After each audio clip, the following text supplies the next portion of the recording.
Hello student, आप लोग का फिर से स्वागत है आपके अपने चैनल वाणिज्य शिक्षण में। आज मैं आप लोगों को वाणिज्य से संबंधित मुद्रा के बारे में तथा उसके कार्य के बारे में बताऊंगी, जो कि बहुत ही महत्वपूर्ण है।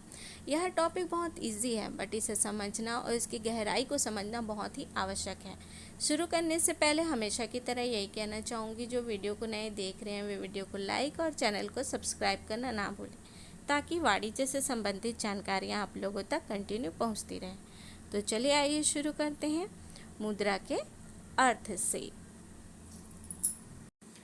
मुद्रा सरकार द्वारा मान्यता प्राप्त वह वस्तु या संकेत की जिसके द्वारा मनुष्य अपनी इच्छा अनुसार विभिन्न वस्तुओं व सेवाओं का क्रय विक्रय कर सकता है, मुद्रा कहलाती है। अर्थात कोई ऐसी वस्तु जिसे विनिमय के माध्यम के रूप में व लेखे की इकाई में स्वतंत्र रूप से सामान्यतः स्वीकृत किया जाता है, मुद्रा कहलाती है। कहा जा रहा है मुद्रा ऐसा है जो सरकार द्वारा मान्यता प्राप्त वह वस्तु है या संकेत है जिसके द्वारा विनिमय का कार्य किया जा सकता है। विनिमय मतलब आप तो समझते हो एक्सचेंज का, कि मुद्रा देकर हम किसी वस्तु को प्राप्त कर सकते हैं, एक्सचेंज कर सकते हैं, विनिमय कर सकते हैं। यदि हमारे पास यह मुद्रा नहीं होगा तो हम इस विनिमय का कार्य नहीं कर पाएंगे। इसीलिए मुद्रा बहुत ही आवश्यक है।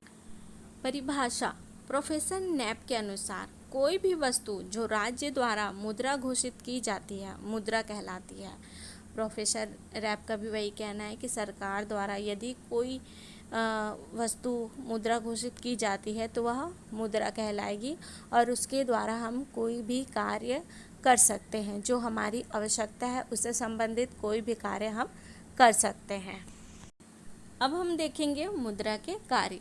मुद्रा के दो कार्य हैं। पहला है प्राथमिक, जिसे मुख्य कार्य कहते हैं, और दूसरा है गौड़, जिसे सहायक कार्य कहते हैं। प्राथमिक में मुख्य कार्य में आपके दो और भी उसके अंतर्गत हैं, विनिमय का माध्यम और दूसरा है मूल्य मापन की इकाई। वैसे ही गौड़ सहायक कार्य में दो चीज़ों को पढ़ेंगे हम, भविष्यगामी भुगतान का आधार और कोष का आधार। अब हम इसे चलिए सविस्तार देखते हैं।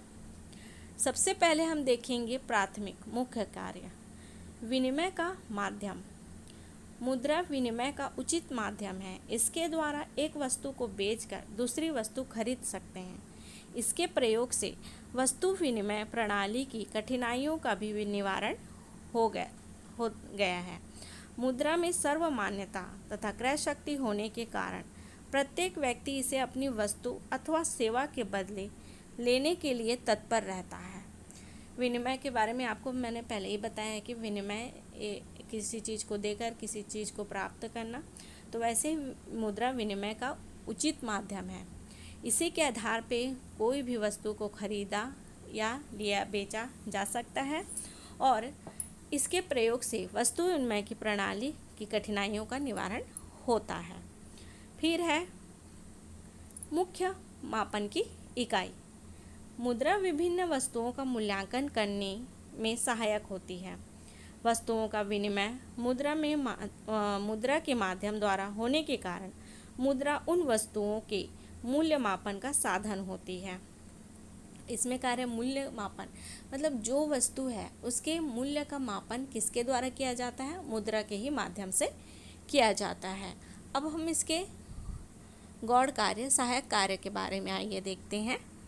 अब हम गौड़ सहायक कार्य, जिसके अंतर्गत हम सबसे पहले पढ़ते हैं भविष्यगामी भुगतान का आधार।